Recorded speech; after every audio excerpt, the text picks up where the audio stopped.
Notice this image. One person's hands are full, the other person's hands are empty. I want to come back to what that means, because in nonverbal intelligence, an empty hand tells you more than a full one. I have been to Australia twice. This is my souvenir hoodie, and I have something in common with someone in this story. I can't believe I was not paid for this. Stay until the end and you will understand exactly what I mean. But first, I want to show you something most coverage of this story is completely missing. Not the footage, not the body language, the architecture. Because how people arrange themselves in space tells you more than anything they do within that space. Prince Harry and Meghan, the Duke and Duchess of Sussex, are returning to Australia for the first time since their 2018 royal tour. That visit was as walking royals on an official mandate. Over 70 engagements, massive crowds, one story, one couple, one institutional stage. This time they arrive as private citizens, no royal mandate, no institutional backing, just two people and the brands they have built since leaving.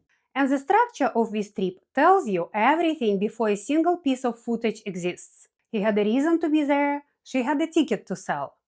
And that one sentence explains everything I'm going to show you today. I'm Tatiana Teppoeva. I study the signals people send before they know they're sending them.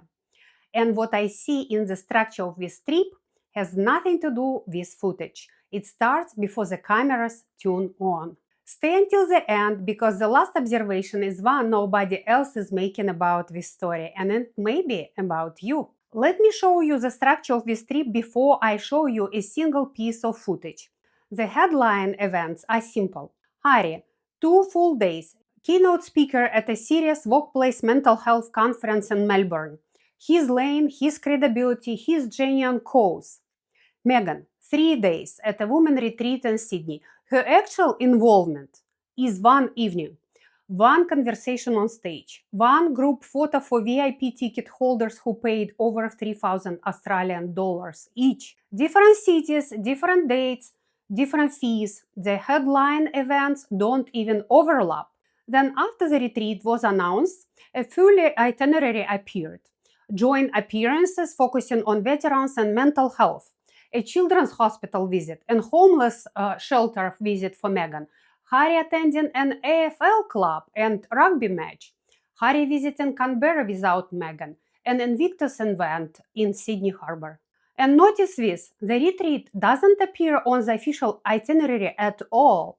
There are 2 separate documents, one official and humanitarian, built around his summit, and one commercial, the retreat that doesn't appear in any official communication. He had a reason to be there, she had a ticket to sell. The humanitarian itinerary was built around his summit. The commercial retreat was attached to the same trip. And before I go further, I want to say something important.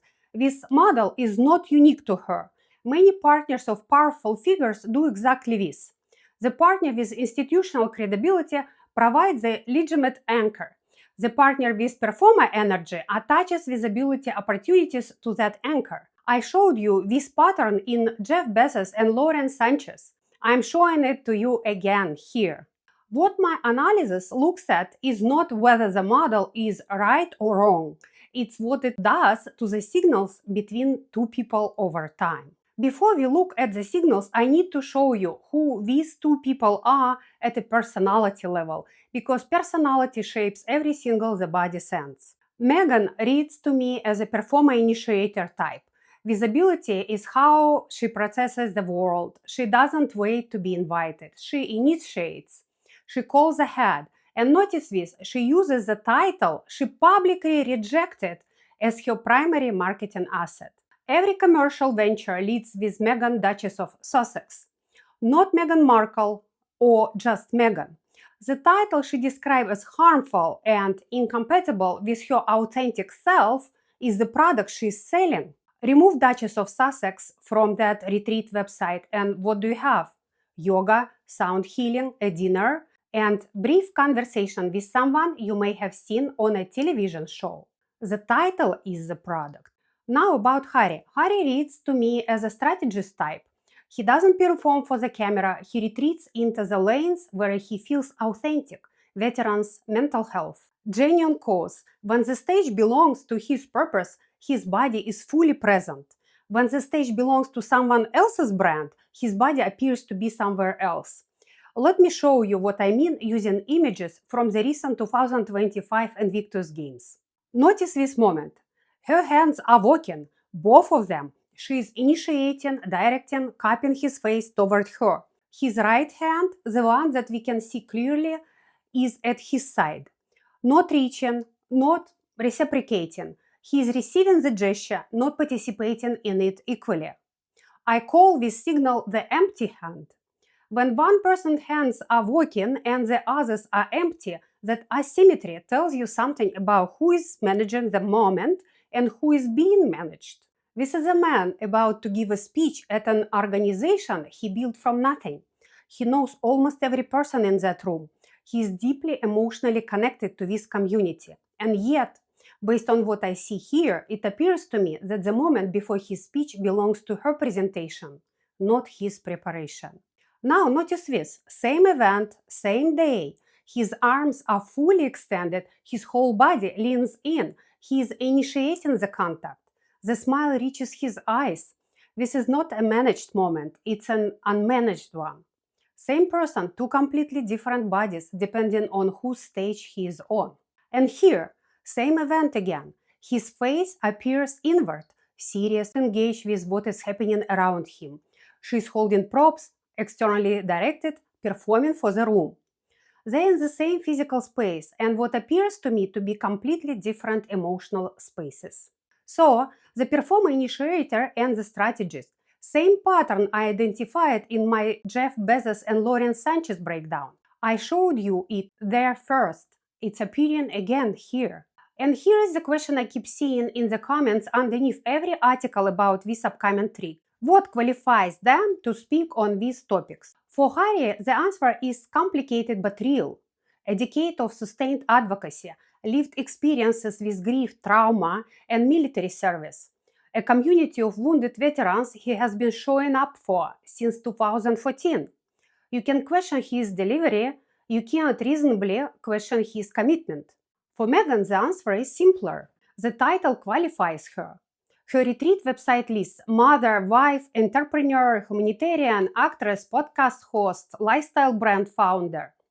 Remove Duchess of Sussex from that list and the credentials collapse into actress, podcast host, gem maker. The institutional authority she rejected is the only thing that makes the ticket price defensible. Now I want to show you a specific contrast that I find analytically fascinating.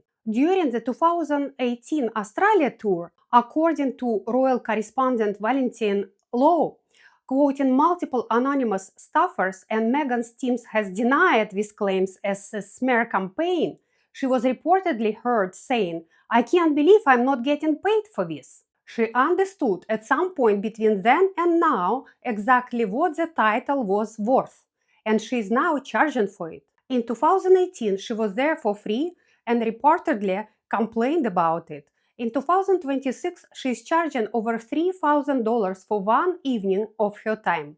Same country, same city, different terms. That is not a criticism, this is a signal. It tells you about learning, about awareness, and about what the Performer-Initiator does with information once she has it. The person organizing her return to this country had her talent agency go into voluntary liquidation a few months earlier, owing over $500,000 to the tax office. The hotel pool is closed. The beach nearby has had sewage problems. The co-founder of the event walked out. Reports suggest organizers were repeatedly emailing prospective attendees despite claiming the event was sold out. And a few days before the event, tickets are still available. One document says this is a humanitarian tour. The other document, the commercial one, is not on the official itinerary at all. And when tens of thousands of Australians signed a petition expressing concern about the trip, the spokesperson responded, "The trip is funded privately, so I'm not sure what this petition hopes to achieve." Notice the tone. Not, "we understand the concern." Not, "we want to reassure people." The tone is, I don't understand why you're asking. A leader who responds to genuine public concern with dismissal doesn't manage the perception problem, they accelerate it. Before I go to the leadership application, I want to say something I think most people covering this story will not say. A certain number of years ago, this couple was loved in Australia. Massive crowds, genuine warmth, enormous goodwill. Then came the Oprah interview where they spoke about their decision to leave the royal family. Then came Harry's memoir pair. And now tens of thousands of signatures saying, we don't want you here. That is not just their story. That is a story about how fast human perception moves and how little evidence we actually need to move it. Sometimes a rumor is enough. Sometimes one moment on camera is enough. The same mechanism that destroyed a career in 15 seconds of concert key scam footage, which I analyzed in my previous video, operates here, just on a much longer timeline. We moved from love to judgment on very little evidence. Naming that doesn't make it wrong, it makes it conscious. And I think that is worth sitting with before we judge them too quickly for judging poorly. Now, I want to give you the framework that explains not just this couple, but a pattern that appears across powerful partnerships everywhere. In boardrooms, in co-founder relationships, in marriages that started as professional alliances. Every partnership, professional or personal, has an anchor and a rider. The anchor provides institutional credibility, access, legitimacy, weight. The anchor is what opens the door. The rider provides energy, visibility, momentum, performance. In the early years, the rider needs the anchor completely. Without the anchor, there is no access, no platform, no room to enter. But over time, if the rider is skilled, they accumulate enough of their own credibility, visibility, and independent platform that the anchor becomes optional. And then the anchor, who often doesn't see it coming, finds themselves in a position I want you to notice very carefully. They become decorative. Decorative in a partnership they once dominated. Decorative in rooms they used to lead. And their body shows it before a single word is spoken. The arms that no longer reach, the face that is present but somewhere else, the posture of someone who has become the backdrop to someone else's performance. Harry was the anchor, the royal title, the institutional weight, the public goodwill. And his personal story, his trauma is real, and I'm not diminishing it for a moment. But platforms can be built from trauma as well as from triumph. But here is what I want you to notice. Harry was someone's rider once too. He wrote the royal institution, he wrote the public sympathy that came with his name and his mother's story. He extracted what he needed and left. Jeff Bezos wrote his early investors, he wrote the foundation his first partnership provided, the stability, the intellectual partnership, the family structure that freed him to build obsessively. Then the dynamic reversed completely. So here is my observation, and this is the one I said at the beginning that nobody else is making. Every anchor was someone's rider once, and every rider may become someone's anchor. The roles switch. The signals just tell you where in the cycle you currently are. Comment whether you observe this too. So what does this mean for you? In your own professional partnerships, which role are you playing right now?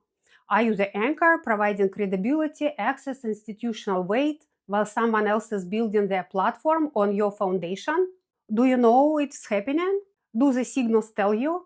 Or are you a rider, moving fast, accumulating, and not fully acknowledging what you are drawing from? Because the body signals a shift long before the conscious mind is ready to see it. The arms that no longer reach, the face that holds a small, close smile, that doesn't touch the eyes, the posture of someone who has become optional in a room they used to fill. Most people notice this too late. Not because they are not intelligent, because they are not reading the signals. That is what nonverbal intelligence for. I will be back with the full signal breakdown when there is actual footage from this trip to analyze. Separate and joint appearances, the body language of the crowd, whether the signals I'm predicting here are confirmed by what the cameras actually catch. Subscribe so you don't miss the follow-up when the footage arrives. And if you want to see where I first identified this anchor and rider pattern, watch my Jeff Bezos and Lauren Sanchez breakdown. Tell me in the comments, anchor or rider? Which one are you right now?